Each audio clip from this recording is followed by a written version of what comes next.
ঢেকিয়াজুলিৰ কিশোৰী নিগ্ৰহৰ ঘটনাৰ বুজ ল'লে মন্ত্ৰী অশোক সিংহলে মানৱ সমাজক লজ্জানত কৰা এনে অপৰাধীক কঠোৰ হাতেৰে দমন কৰাৰ বাবে চৰকাৰ বদ্ধপৰিকৰ এইবুলি মন্তব্য কৰা দেখিবলৈ পোৱা গ'ল সিংহলক। ৰাজ্য চৰকাৰৰ গৃহ নিৰ্মাণ আৰু নগৰ পৰিক্ৰমা তথা জলসিঞ্চন বিভাগৰ মন্ত্ৰী অশোক সিংহলে আজি নিজ সমষ্টি ঢেকিয়াজুলিৰ ভূতপাৰা পলাশ বস্তিত উপস্থিত হৈ অঞ্চলটোত কালি সংঘটিত কিশোৰী নিগ্ৰহৰ অনাকাংক্ষিত ঘটনাৰ বুজ লোৱাৰ লগতে ভুক্তভোগী কিশোৰীগৰাকীৰ পৰিয়ালক সাক্ষাৎ কৰে। ঘটনা সন্দৰ্ভত মন্ত্ৰীগৰাকীয়ে তেজপুৰ আৰক্ষী অধীক্ষকৰ লগতে স্থানীয় বিভিন্ন দল সংগঠনৰ সৈতে এক আলোচনাত মিলিত হয়। পিছত সাংবাদিকক সম্বোধন কৰি মন্ত্ৰীগৰাকীয়ে কয় যে ঢেকিয়াজুলিত কালি সংঘটিত এই ঘটনাই মানৱ সমাজক লজ্জানত কৰিছে। সামাজিক ব্যাধি স্বৰূপ এনে ঘটনাৰ পুনৰাবৃত্তি নোহোৱাত স্বাৰ্থত এনে দুষ্কৃতিকাৰীৰ বিৰুদ্ধে একগোট হ'বলৈ তেওঁ ৰাইজলৈ আহ্বান জনায়। সমিলমিলেৰে বাস কৰি থকা ঢেকিয়াজুলিৰ সুন্দৰ সমাজখনে এনে অপশক্তিক উঘালি পেলাবলৈ সদায় ঐক্যবদ্ধ হৈ থাকিব লাগিব বুলি তেওঁ আশা প্ৰকাশ কৰিছে। ঘটনাৰ অভিযুক্তক আৰক্ষীয়ে ইতিমধ্যে তৎপৰতাৰে কৰায়ত্ব কৰিছে বুলি জানিবলৈ দি মন্ত্ৰীগৰাকীয়ে কয় যে অতি সোনকালেই ঘটনাৰ তদন্ত সম্পূৰ্ণ কৰি কেছ ডায়েৰী দাখিল কৰিবলৈ আৰক্ষীক নিৰ্দেশ দিয়া হৈছে। অভিযুক্তক আইন অনুসৰি কঠোৰতম তথা দৃষ্টান্তমূলক শাস্তি প্ৰদানৰ ব্যৱস্থা কৰা হ'ব বুলিও তেওঁ মন্তব্য কৰিছে। সদ্য সমাপ্ত লোকসভা নিৰ্বাচনৰ পাছতে ৰাজ্যৰ বিভিন্ন প্ৰান্তত সংঘটিত এনে ঘটনাই কেইবাটাও ঘটনাত উদ্বেগ প্ৰকাশ কৰি কৈছে যে চৰকাৰে এই দিশত বিশেষ দৃষ্টি আকৰ্ষণ কৰিছে আৰু অপৰাধীক কঠোৰ হাতেৰে দমন কৰাৰ বাবে চৰকাৰ বদ্ধপৰিকৰ। এনে অপশক্তিৰ বিৰুদ্ধে ৰাজ্যক সজাগ কৰিবলৈ প্ৰশাসনে সজাগতা অভিযান চলাব বুলিও জানিবলৈ দিছে। লগতে তেওঁ কৈছে যে প্ৰতিখন থানা আৰক্ষী চকীত নাগৰিক সভাৰ আয়োজন কৰি ৰাইজৰ মতামত লোৱা হ'ব।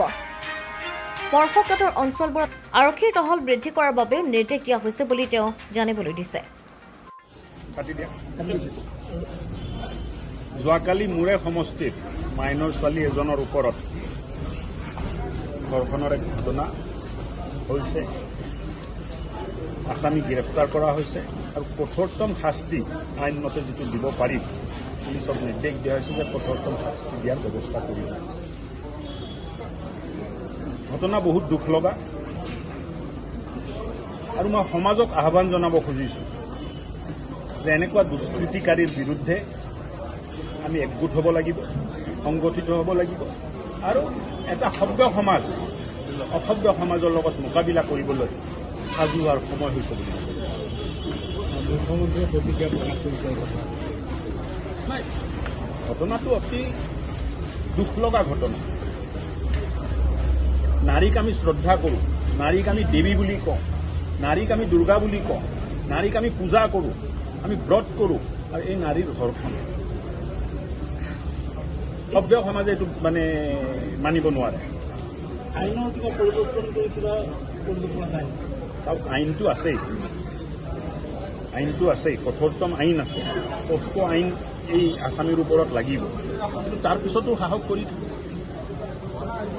এইকাৰণে মই কৈছোঁ যে আমাৰ সমাজ সংগঠিত হ'ব লাগিব, আমাৰ ৰাইজ সংগঠিত হ'ব লাগিব। আমি বেলেগ কথা পাহৰি জাতি আৰু ভাষাৰ নামত আমি ফচি থাকিলে নহ'ব। আমি সকলোৱে একগোট হ'ব লাগিব আৰু এই দুষ্ট চক্ৰৰ লগত আমি মোকাবিলা কৰিম। শেহতীয়াকৈ কিন্তু এনেধৰণৰ ঘটনা বৃদ্ধি পাইছে নিৰ্বাচনৰ পিছত কি হ'ব? মাজবাটতো হ'ল, ইয়াতেও হ'ল, বকত হৈছে আইচলেটেড ঘটনাবোৰ ঘটি আছে, নাই ঘটা নহয়। কিছুদিন আগত গোৱালপাৰাতো ঘটনাটো ঘটিছিলে। ঘটনাবোৰ ঘটি আছে, পুলিচক কৰি আছে, নিজৰ শাস্তি দিয়া ব্যৱস্থা কৰি আছে। কিন্তু মই এটাই আহ্বান সমাজক জনাব বিচাৰিম যে আজিৰ আমি একগোট হৈ এই অসভ্য সমাজৰ লগত আৰু তেখেতৰ এক্টিভিটিৰ ওপৰত আমি চকু দিম।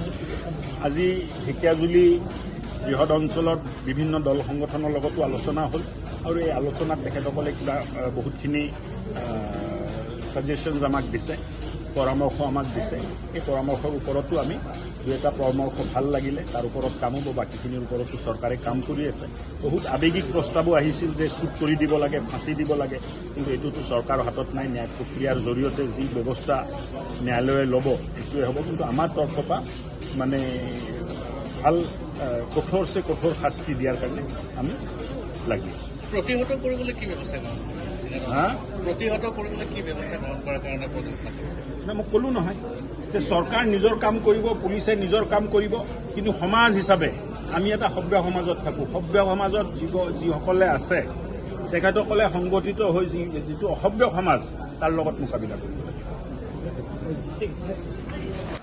নিউজ ৰিপৰ্ট অমৃত নিউজ 24/7। অমৃত প্ৰবাহ অসমীয়া সাপ্তাহিক কাকতৰ ডিজিটেল সংস্কৰণ অমৃত নিউজ, সত্যৰ সন্ধানত অমৃত নিউজ।